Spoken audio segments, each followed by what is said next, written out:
आज एक बहुत इम्पॉर्टेंट सिद्धांत की बातें करते हैं। जैसे ये अब्राहम मैस्लो नाम के एक आदमी का सिद्धांत है और ये हम सबकी लाइफ को एक्सप्लेन करता है। ये सब पे लागू होता है, लड़का लड़की, गांव में, शहर में, भारत में, कोई पाकिस्तान में, ईरान, अफगान, कोई कहीं रहता हो। ये इंसान के ऊपर और जानवर के ऊपर भी कुछ हद तक कुछ इसमें चीज़ें लागू होती हैं। एक बहुत बड़े साइकोलॉजिस्ट थे जिनका नाम था अब्राहम मैस्लो। अब्राहम मैस्लो ने क्या कहा कि इंसान बदलता कैसे है, इंसान कैसे बेहतर बनता है। तो उसने हमारी लाइफ को 5 स्टेजेस में डिवाइड किया, 5 स्तरों पे डिवाइड किया, जिसमें उसने कहा सबसे पहले हर इंसान जब जन्म लेता है तो सबसे निचले स्तर पर, बेस लेवल पे होता है। चाहे वो किसी भी घर, परिवार, जाति, किसी भी लिंग विशेष, किसी भी कम्युनिटी, किसी भी कंट्री में पैदा हो, वो पहले बेसिक नीड यहाँ से स्टार्ट करेगा। इसके उसने 5 लेवल बताए और उसने कहा लाइफ वहाँ जाके 5वें पर ख़त्म हो जाएगी। सबसे नीचे उसके अकॉर्डिंग 3 चीज़ें, या कह लो जिसको बायोलॉजिकल नीड्स आती हैं। इसमें बायोलॉजिकल नीड्स को ही हम कह देते हैं फिजियोलॉजिकल, यानी फिजिक से जुड़ी, शरीर से जुड़ी, हिंदी में कहूँ तो शारीरिक आवश्यकताएं पहले स्तर पर। और इसके 3 बड़े पार्ट हैं, भूख, प्यास और नींद। ठीक है, भूख, प्यास, नींद, यौन भी इसी का पार्ट आता है, लेकिन हम मेजर की बात करें भूख, प्यास, नींद। भूख, प्यास, सांस भी इसी का पार्ट है, लेकिन अब साइंस को लिखने की ज़रूरत नहीं, क्योंकि ज़िंदा लोगों की बात कर रहे हैं, मरे हुए की तो बात हम यहाँ कर नहीं रहे हैं। तो ये 3 बेसिक नीड हैं, ये आपकी बायोलॉजिकल नीड्स भी हैं। प्रकृति ने आपको क्योंकि जन्म दिया, ये बेसिकली हर किसी की नीड बनेंगी। आप कहीं किसी भी धर्म में, किसी भी जात पात, किसी भी देश में, कहीं भी किसी कोने में पैदा हों, आप इससे नहीं बच सकते कि हम भूखे रह लेंगे, हम प्यासे रह लेंगे, हम नींद नहीं लेंगे। धर्म, जात पात सब बाद की बातें हैं, ये कहलाती हैं बायोलॉजिकल, या इन्हीं को कहा जाता है फिजियोलॉजिकल, यानी ये आपके शरीर से जुड़ी हैं। इसी को कहते हैं शारीरिक आवश्यकताएं। ये इंसान की बातें, जानवर भी जो जिंदा है उसकी नीड है। ये सब पूरी करने के बाद इंसान को चिंता होती है अपनी सुरक्षा की, सिक्योरिटी की, अपनी सेफ्टी की। इसके चक्कर में जानवर भी, इंसान भी, पक्षी भी घोंसला बनाते हैं, घर बनाते हैं। जो आदमी घर नहीं बनाते, किराए पे छत ज़रूर अपने सिर पे इंतज़ाम करता है हर आदमी। ये सब चीज़ें ना परिवार से पहले आती है। जैसे कोई तुमसे पूछे कि तुम्हारा परिवार पहले या तुम, तो तुमको कि हमारा परिवार। ऐसा नहीं है बेटा, ये परिवार तुम इसलिए बोल पाते हो क्योंकि तुम्हारी ये नीड्स पूरी हो रही हैं। जिसकी ये नीड्स पूरी नहीं होती ना, उसके लिए परिवार मैटर ही नहीं करता। हमारे लिए परिवार इसलिए मैटर करता है क्योंकि हम इन सबसे ऊपर हैं। तुम सब सुरक्षित हो इसलिए तो यहाँ बैठे हो, तुम्हारे सिर पे छत है। सबके घर पे चाहे टूटा फूटा ही कमरा हो, लेकिन एक कमरा तुम सबके पास है, किराए का ही सही। ऐसा नहीं कि तुम रोड पे बैठे हो, वरना तुम पढ़ते ही नहीं। पढ़ना बहुत बाद की बात है। तो सबसे पहले इंसान अपने शरीर की ज़रूरतें पूरी करता है, भूख, प्यास, नींद। देन वो चाहता है मेरी सेफ्टी, सिक्योरिटी। इसी के चक्कर में पक्षी अपना घोंसला बनाता है। पक्षी अपना घोंसला बनाएगा, जानवर भी अपने घर का जुगाड़ करता है। तुम देखना, जब ठंड बहुत ज़्यादा बढ़ जाती है तो कुत्ते गलियों में नहीं सोते मिलते। ज़्यादा ठंड में देखा है कुत्ते गायब से हो जाते हैं गलियों में से, यानी वो कोई जगह ढूंढ लेते हैं जहाँ वो सीधे खुले में ना सोएं। सोचो, जिसके अंदर बुद्धि नहीं है बहुत ज़्यादा, वो भी अपनी सुरक्षा के लिए काम करता है। तो हम तो इंसान हैं, हम तो और ज़्यादा काम करेंगे। इसीलिए हर आदमी अपने लिए घर का इंतज़ाम करता है, चाहे वो झोपड़ी के रूप में हो, एक कमरे के रूप में हो, बड़ा घर हो, बहुत बड़ा बंगला हो। घर हर किसी को चाहिए, किराए का या अपना, पर सर पे छत चाहिए। यही सेम जानवर और पक्षी पे भी लागू होता है। सबसे पहले अपना पेट भरता है हर इंसान, उसके बाद सुरक्षा का काम करता है। इसके बाद उसके दिमाग में आता है कि मेरी ज़िंदगी में लव एंड बिलोंगिंगनेस। बिलोंगिंग, इसका मतलब मैं किसी से संबंधित हूँ। जैसे मान लो तुम एक टापू पे भेज दें, आज के दिन कहें लो ये करोड़ों रुपए ले जाओ, एक टापू पे भेजेंगे, वहाँ से तुम्हारा ज़िंदगी भर किसी से कोई कांटेक्ट नहीं, ना कोई फ़ोन, ना तुम्हारा कोई घर वाला साथ जाए, कोई नहीं, सिर्फ तुम जाओगे। उस टापू पे बहुत आलीशान बड़ा घर बंगला बना हुआ है, वहाँ सब सुविधाएं हैं, सारे काम हैं, लेकिन ज़िंदगी में दोबारा तुम इंसान से नहीं मिलोगे, किसी से भी, ना वापस आने का रास्ता। तुम में से हो सकता है एक दो को लगे यार लाइफ तो अच्छी होगी, सब सुविधाएं होंगी, लेकिन बेटा वहाँ जाके ज़िंदगी ना हेल बन जाएगी, नरक। उससे बहुत बेहतर है टूटी फूटी छत के नीचे ही सही अपने घर परिवार के साथ हैं, क्योंकि घर की इम्पोर्टेंस उस चार दीवारी की नहीं होती, घर की इम्पोर्टेंस उन लोगों से हैं जिनके साथ हम रहते हैं। इसी को बोलते हैं अब्राहम मैस्लो का आवश्यकता संबंधी सिद्धांत, कि हमारी नीड्स क्या हैं। सबसे पहले बेसिक नीड्स पूरी की हमने, शरीर की आवश्यकताएं, फिर हमने सुरक्षा की बात की, ये भी शरीर से जुड़ी है। अब ठंड में कुत्ता भी बाहर नहीं सो सकता, इंसान तो कैसे सोएगा, तो ये चीज़ें आपकी लाइफ से जुड़ी हैं। फिर आती हैं आपके दिमाग से जुड़ी चीज़ें जिसमें आप फ्री फील करते हैं, तो आप उसके लिए अपना क्या करते हैं, अपना एक परिवार बनाते हैं। हर आदमी चाहता है मैं किसी परिवार का हिस्सा हूँ। जैसे अनाथ को कोई गोद ले ले लेकिन उसको कभी अपनेपन का एहसास ना हो तो वो ज़िंदगी भर खुश नहीं रह सकता। जैसे सबसे इम्पॉर्टेंट चीज़ है बेटा हमारे पास बेसिक चीज़ों के बाद अपना एक पर्सनल एक परिवार हो जिस पे कि हम फेथ करते हो, और ये फेथ आंख बंद करके हो कि हमें पता है हमारे घर वाले हैं। जैसे तुम्हारे माँ बाप है स्टेज में, कल को तुम्हारी लाइफ जब शादी होगी आगे तो अपने लाइफ पार्टनर है, यहाँ जाके आपका परिवार, आपका घर, आपके संबंध ये बहुत मैटर करते हैं। और जिन लोगों के संबंध अगर नहीं हैं, मान लीजिए किसी का परिवार ही नहीं है, कोई है ही नहीं घर परिवार में, तो उसका ना फिर मन नहीं लगता कामकाज में, क्योंकि उसको लगता है कि मेरी लाइफ का औचित्य क्या है। पर जो भूखा है ना वो परिवार के लिए नहीं सोचता। एक बार एक क्वेश्चन आया था कि एक महिला ने रोटी के लिए अपने बच्चे को बेच दिया, तो वो अब्राहम मैस्लो के पदानुक्रम सिद्धांत में किस स्टेज पर थी। अगर रोटी के लिए बच्चे को बेच दिया तो वो किस स्टेज पर थी, फर्स्ट स्टेज पर। उसकी बायोलॉजिकल नीड्स ही पूरी नहीं हो रही थी। अपने बेटे को बेचना, बेटा बेटा यहाँ का अंग है, तो जो ये सोच है ना हमारी कि सबसे इंपॉर्टेंट हमारे लिए हमारा नहीं, तुम इसलिए ये कहते हो या मैं इसलिए मानती हूँ क्योंकि हम सब की ये बेसिक नीड्स पूरी हो गई। कोई भी इंसान आज तक इस धरती पर ऐसा पैदा नहीं हुआ जो यहाँ से यहाँ जंप मारेगा, नहीं।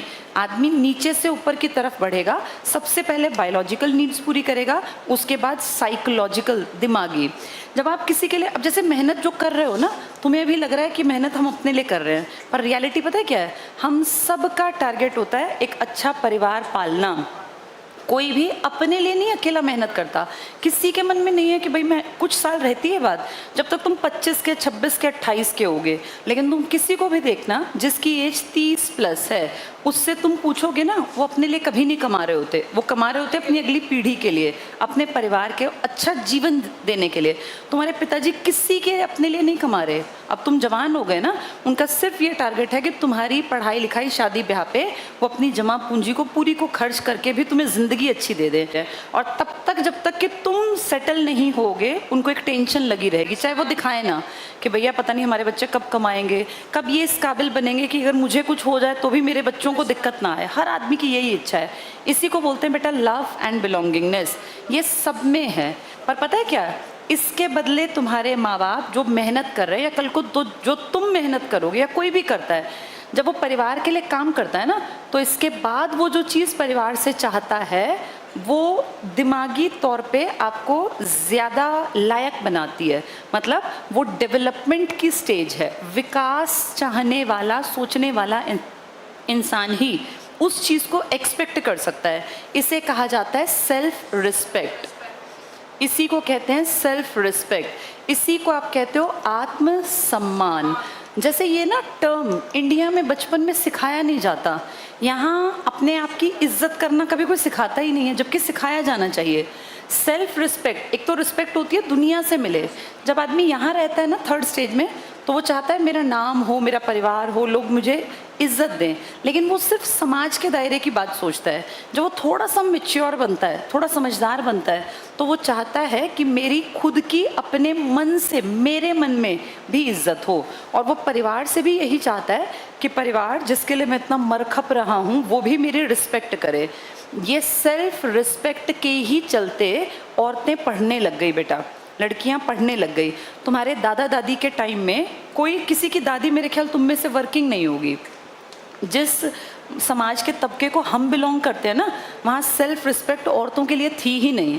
ये तो अब की पीढ़ी है, जब जितने लड़के हैं उतनी ही लड़कियाँ पढ़ने आने लग गई। कारण तुम सबके पेरेंट्स ने ये फील किया कि हमारी बेटियों को वो ना सहना पड़े जो उनकी जनरेशन की औरतों ने सहा। भाई उनकी जनरेशन की औरतें मतलब तुम्हारी माता जी की उम्र की औरतें, जैसे घर में ना कमाने के कारण चाहे कितनी ही मेहनत की हो लेकिन ताने तो सुनने ही पड़ते हैं ना। जब तक हाथ में पैसा नहीं है तब तक इज्जत नहीं है बेटा। सोसाइटी के ये असली रंग हैं। आप में काबिलियत हो, आप पैसा कमाते हैं तो आपकी इज्जत होगी। और अपनी इज्जत हर आदमी चाहता है कि समाज में मेरी एक रिस्पेक्ट रहे, मैं किसी के सामने हाथ ना फैलाऊं। इसी से स्टार्ट होती है सेल्फ रिस्पेक्ट। अपनी खुद की इज्जत अपने आप करना, दूसरों से इज्जत बाद में मिले, पहले आप अपनी इज्जत अपने आप करें। जब बच्चा 10th में मेहनत करता है ना तो उसके पेरेंट्स बार बार ये कहते हैं बेटा खूब पढ़ा कर ताकि ज़िंदगी अच्छी बने, आगे जाके तू एक अच्छी जॉब कर पाए। फिर वो 12th में मेहनत करता है, दिन रात एक करता है, फिर आगे वो कोई इस तरह के कोर्स, डिप्लोमा, डिग्री, कोई भी इस तरह का काम करे तो पेरेंट्स लगातार कहते रहते हैं, या ताने के रूप में ही सही, कहीं ना कहीं वो समझाना चाहते हैं कि आगे इज्जत तब है जब तुम काबिल बनोगे। तो हर आदमी में ना धीरे धीरे धीरे अगर परिवार अच्छा हो, समझदार हो, तो वो सेल्फ रिस्पेक्ट की भावना बचपन से आने लगती है कि मेरे पास अपनी नौकरी होनी चाहिए, मेरे पास अपनी खुद की कमाई का साधन होना चाहिए, मैं किसी के सामने हाथ ना फैलाऊं। यही फीलिंग क्या कहलाती है? Self respect. जब बात सेल्फ रिस्पेक्ट की आती है ना बेटा, तो बहुत लोगों में ये नहीं भी है। बहुत सारे लोगों में अपनी खुद की नज़रों में उनकी इज्जत नहीं होती, उन्हें पता ही नहीं चलता क्योंकि ये कॉन्सेप्ट समझाया नहीं गया। मैं एक छोटा सा एग्जांपल देती हूँ। बहुत बार तुमने ऐसा देखा होगा कि जैसे अब तो पीढ़ियाँ बदल गई, लेकिन आज से बहुत सालों पहले जब औरतें पढ़ती लिखती नहीं थी तो औरतों की इज्जत के मायने ही नहीं थे कोई। उनको सामने हाथ फैलाना ही पड़ता था, पहले पिताजी के सामने, फिर आगे जाके सास के या हस्बैंड के सामने पैसों के लिए। तो ये रिस्पेक्ट मन में थी ही नहीं कि मैं भी कमा सकती हूँ। धीरे धीरे औरतें पढ़ने लगी। किसी समझदार पिता ने सोचा होगा कि अपनी बेटी को पढ़ा दूँ, उसने हिम्मत दिखाई होगी। फिर और लोगों को लगा यार इसकी लड़की पढ़ी लिखी है, इसकी लड़की जो है अच्छा जीवन जी रही है, हम भी पढ़ा दें। आज ऐसा सबको लगता है कि अपनी बेटियों को पढ़ा लिखा दें। यानी धीरे धीरे धीरे समाज में औरतों के मन में, आदमियों के में भी होनी चाहिए कि अपनी खुद की इज्जत हो। ये कब होती है? जब हम मेहनत से कोई चीज़ अर्न करते हैं, जब दिन रात पढ़ते हैं ना, मेहनत करते हैं, नौकरी हासिल करते हैं, फिर अपने आप पे प्राउड होता है। अभी कुछ दिन पहले एक लड़का आया हुआ था, अभी शायद परसों की बात है, वो लड़का याद है तुम्हें? शुभम था, 21 साल का। उसकी माताजी ने यहाँ बात की थी क्या? हाँ, उसकी माताजी के बात करने का तरीका देखा, बार बार उनकी आंखों में आंसू आ रहे थे, वो कितनी इमोशनल हो रही थी। और वो कह रही थी कि हम तो बहुत गरीब थे, हमें हमेशा लगता था कि अपने बच्चों को हम अच्छी पढ़ाई नहीं दे पाए, सरकारी स्कूल में पढ़ाया। उनको हमेशा फील हुआ कि हमने वो ऐशो आराम अपने परिवार को नहीं दिए जो हमें देने चाहिए थे, क्योंकि हमारे पास पैसे नहीं थे। लेकिन उन्होंने अपने बच्चों के मन में पॉजिटिविटी भरी होगी।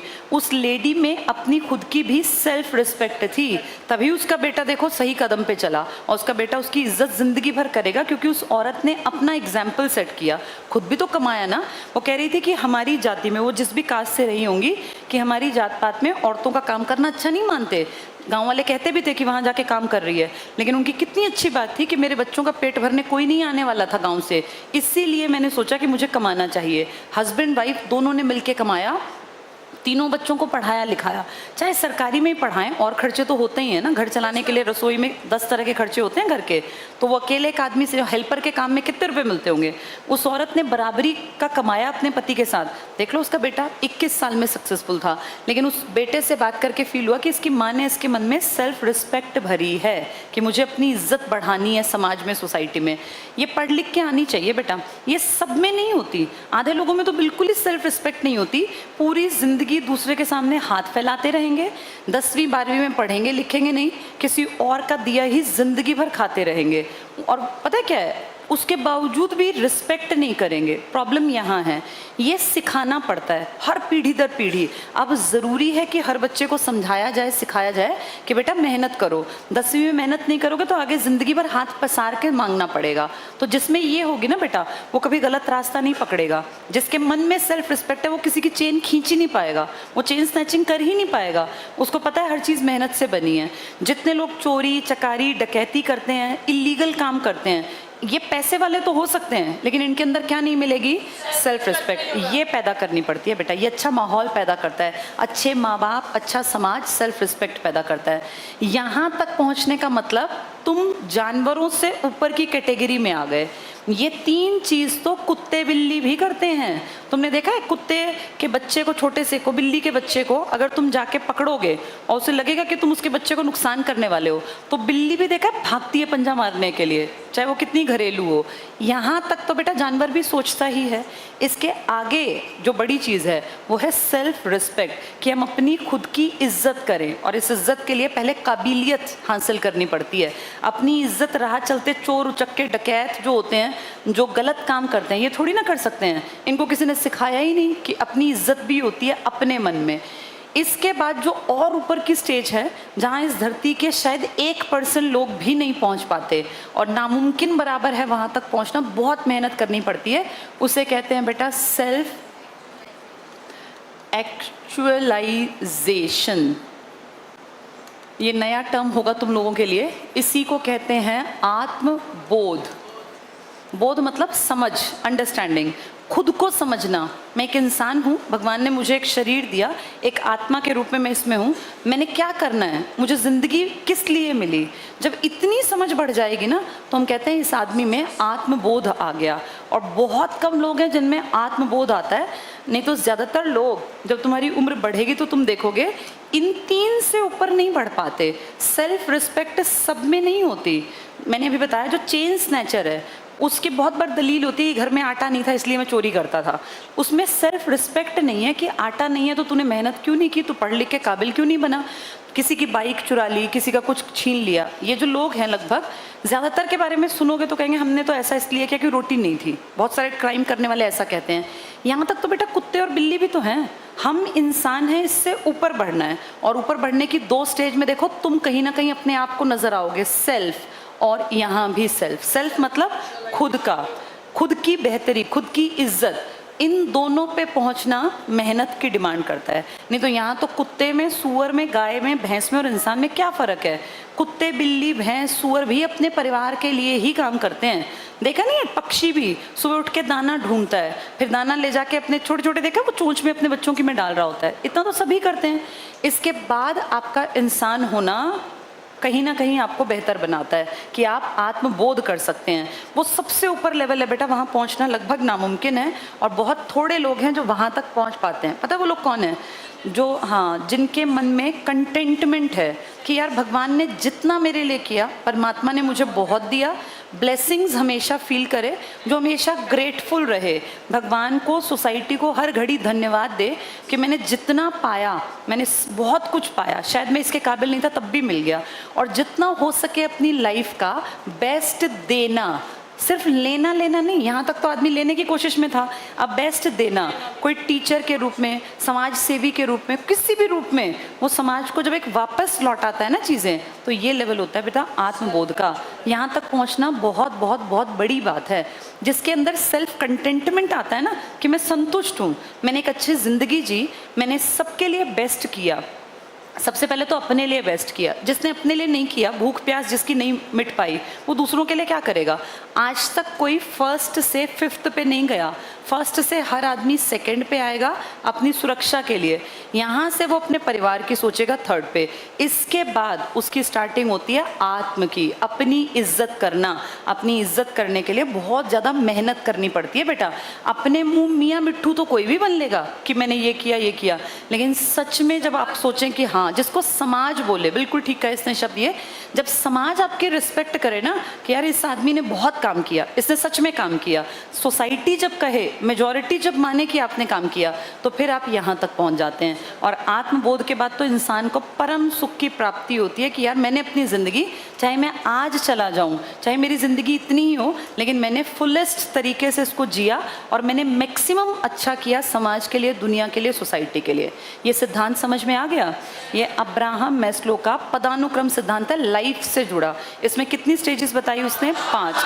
अच्छा, एक चीज़ और बता दूं, कई बार ना बेटा आदमी ऊपर से नीचे भी गिरता है इसमें, इसी स्टेज में। कैसे? मैंने एक एग्जाम्पल दिया। ये क्वेश्चन भी था एक बार कि एक महिला ने, भूख से पीड़ित महिला ने बाजार में अपने बच्चे को बेच दिया।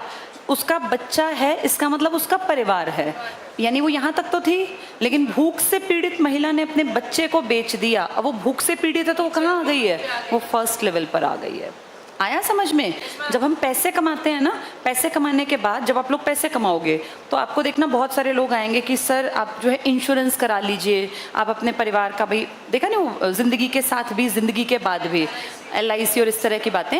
तो ये LIC टाइप की चीज़ें या इंश्योरेंस, आपकी गाड़ी का आप इंश्योरेंस कराते हैं, बाइक का इंश्योरेंस कराते हैं या चीज़ों का, किसी भी चीज़ का, ये इंश्योरेंस किस में आना चाहिए बेटा?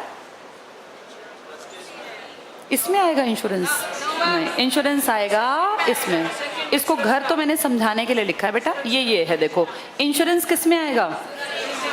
सुरक्षा में, कि भैया इसकी, अब जैसे बाइक की इंश्योरेंस करा लिया बाइक का तो तुम सेफ हो गए ना, कोई भी दिक्कत हुई, बाइक चोरी हो जाए तो तुम सेफ हो, गाड़ी का इंश्योरेंस हम क्लेम कर सकते हैं। तो ये जो ये इंश्योरेंस वाला टर्म है ना, ये यहाँ आएगा सुरक्षा में। और अगर बच्चे को बेच दिया, बच्चे तक पहुँचने का मतलब वो कहाँ तक पहुँचे? परिवार।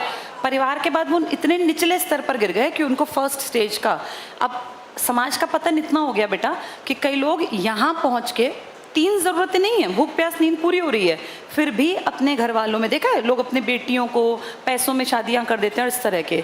ये सामाजिक है, ये बायोलॉजिकल नहीं है। वो रोटी के लिए ऐसा नहीं करते, वो समाज में, क्योंकि उनके अंदर सेल्फ रिस्पेक्ट नहीं है, तब भी बहुत सारे लोग ऐसा करते हैं। वैसे ऐसा ज़्यादातर होता है कि 1 से 2, 2 से 3, 3 से 4 और 4 से 5, पर उल्टी तरफ भी लोग बहुत बार आते हैं जब वो अपनी सुरक्षा को सबसे इम्पोर्टेंट मानने लगे। परिवार पीछे और सुरक्षा पहले। जैसे परिवार में मान लो हस्बैंड वाइफ हैं 2 और दोनों कमाते हैं, कमाने का मतलब वो कहाँ तक पहुँच गए हैं? दोनों कमाने लगे, सेल्फ रिस्पेक्ट। लेकिन सोचो फिर उसमें उनमें यूनिटी नहीं है, वो अपने अलग पैसे कर रहा है, वो अपने अलग पैसे, और दोनों चोरी छिपे अपने अपने अकाउंट में गड़बड़ कर रहे हैं या फिर इस तरह के काम कर रहे हैं। या मान लो घर परिवार में ही कोई महिला है जो अपने पति के ही पैसे चुराती जा रही है। ऐसे भी तो बहुत सारी नहीं, कुछ महिलाएं ऐसी भी होती हैं। ऐसे ये सब चीज़ें किस में आएंगी? अब वो आत्मबोध तक पहुंची हैं, आत्मसम्मान तक, या नीचे की तरफ आ गई है? ये तो पतन है बेटा। जैसे किसी ने अपनी बेटी को पैसों में शादी कर दी तो ये उसकी नीड नहीं थी भूख प्यास नींद की, ये तो उसका पतन था। ऐसे ही हाँ, तो ये चीज़ें कई बार नीचे भी आती हैं, लेकिन जब ये नीचे आए ना तो हमें सोचना चाहिए कि समाज गलत दिशा में चल रहा है। जब ये ऊपर की तरफ जाएं तो समाज सही दिशा में। तुम जितनी बेटियां यहाँ बैठी हो ना, ये बहुत अच्छी बात है बेटा, तुम लोगों के अंदर ये आने की वो हो गई। अब तुम चाहती हो कि तुम्हारी इज्जत बढ़े, तुम चाहती हो कि तुम्हें किसी के सामने ऐसे हाथ ना फैलाना पड़े, तुम्हें अपने हस्बैंड के सामने, पिता के सामने हर घड़ी हाथ ना फैलाना पड़े, ये है। और बेटा जो लड़के कमा रहे हैं, तुम सबके कमाने का भी कारण है, तुम्हें पता है कि अगली स्टेज पे सारा परिवार तुम्हारे ही ऊपर है। अपने लिए नहीं कमाना चाहते तुम्हें अभी पता नहीं है, तुम छोटे हो, लेकिन एक्चुअल फैक्ट यही है कि हर आदमी मेहनत करता है अपने परिवार के लिए। जिसके पास परिवार नहीं होता ना, वो बहुत ज़्यादा कमाना भी नहीं चाहता, बहुत मेहनत नहीं करना चाहता। दिन रात लोग जो मरते हैं, खपते हैं, इसका सबसे बड़ा कारण है परिवार। तो हर आदमी की इच्छा होती है कि मेरा एक परिवार हो, उसी के लिए मैं अपनी ज़िंदगी पूरी, आदमी ना अपने 25-30 साल परिवार के लिए काट देता है। किसी की शादी 25-30 साल में हुई, अगले 25-30 साल तक ये अपने परिवार के लिए ही जीवन जी गया। उम्र हो गई 50-55, तुम सबके पेरेंट्स की उम्र इसी बीच में मिलेगी, 45 से 55 के बीच में। इसके बाद तो फिर बेटा एज हो गई, अब वो अपने लिए क्या जिएंगे? अब तो घुटनों में दर्द रहेगा, कभी कंधों में दर्द रहेगा, कभी कोई इशू, कभी कोई इशू। तो मेन जीने का जो समय है ना, वो या तो तुम जो अब जी रहे हो ये है, या फिर अब 2-4 साल बाद तुम भी सेकेंड स्टेज में आ जाओगे, जिसमें फिर जिम्मेदारी की अवस्था आ जाती है, जिसमें परिवार के लिए ही आदमी, लेकिन जब वो परिवार के लिए काम करता है ना, तो वो चाहता है कि मेरी सेल्फ रिस्पेक्ट बनी रहे। अब मानो तुम्हारे पिताजी पूरा दिन खेती करके मेहनत करके घर आए, या कमा के पूरे दिन घर आए, और घर आने पे वो कह रहे हैं बेटा एक गिलास पानी देना, और तुम कह रहे हो मैं नोट्स बना रहा हूँ, मेरे बस की नहीं है पानी देना, तो बेटा ये बहुत गलत बात है। क्योंकि उस आदमी ने जो पूरा दिन तुम्हारे लिए अपना खपाया, अपना शरीर पूरा, जैसे फ्री में ना बेटा कोई सैलरी नहीं देता। अगर तुम्हें ये गलत फहमी हो कि फ्री में पैसे कोई नहीं देता, शरीर खपता है, ख़त्म होता है जब आदमी काम करता है ना। तो ये कहावत ऐसे ही नहीं है कि खून पसीने की कमाई है। ये क्यों कहा जाता है खून पसीना? क्योंकि जब हम चीज़ें इस्तेमाल कर रहे हैं, जैसे अब मैं बोल रही हूँ तो मेरा गला बहुत ज़्यादा एक्सेसिव यूज़ हो रहा है। मैं पिछले 20 साल से लगातार पढ़ाने के प्रोफेशन में हूँ, तो मैंने अपने गले का ना एक्सेसिव यूज़ कर लिया, जो कि नहीं ठीक है। इसीलिए मैं जानती हूँ कि मुझे आगे जाके गले में इश्यूज़ होंगे। अब जैसे हम लगातार पूरे दिन खड़े रहते हैं तो हमारे पैरों में आगे जाके दर्द बनेगा, ये दिखती बात है, क्योंकि आप इतने लंबे टाइम तक खड़े रहेंगे तो वो चीज़ें आपको कहीं ना कहीं परेशान करेंगी। इसीलिए कहा जाता है खून पसीने की कमाई, कि आदमी ना, तुम्हारे पिताजी चाहे वो मैकेनिक हैं, खेती करते हैं, मजदूरी करते हैं, वो बेटा फ्री में कोई नहीं देता पैसे, उनका शरीर खत्म हो रहा है, खप रहा है, तब तुम्हारे पेट भर रहे हैं, तब तुम सबके तन पे कपड़े हैं। तो इसलिए एक्सपेक्टेशन जो होती है ना फैमिली से, वो ये होती है कि इसके बाद परिवार उस आदमी की सेल्फ रिस्पेक्ट में हेल्प करे, उसकी सेल्फ रिस्पेक्ट को ख़त्म ना करे। अगर परिवार अपने पिताजी की, या जो उनका पेट भरता है, जो उनको पालता है, उसकी रिस्पेक्ट खत्म करते हैं, तो फिर तो गलत बात है ये, तभी फिर परिवार ख़त्म हो जाते हैं। ये हम सबको तुम्हारी स्टेज में खासकर समझने की ज़रूरत है कि जिस आदमी ने तुम्हारे लिए मेहनत की है उसकी इज्जत को बनाए रखना, ताकि वो अपने मन में बेइज्जत ना हो। जब बच्चे उल्टा बोलते हैं, जिनके लिए माँ बाप काम कर रहे हैं, मेहनत कर रहे हैं, या मान लीजिए एक आदमी को अपने परिवार को पाल रहा है, परिवार उसकी कद्र नहीं करता, उसकी केयर नहीं करता, तो फिर वो सेल्फ रिस्पेक्ट पे कहीं ना कहीं एक चोट होती है और फिर आदमी का लेवल नीचे की तरफ आने लगता है, जो कि गलत है। ठीक है, ये आ गया समझ में सेल्फ एक्चुअलाइजेशन तक का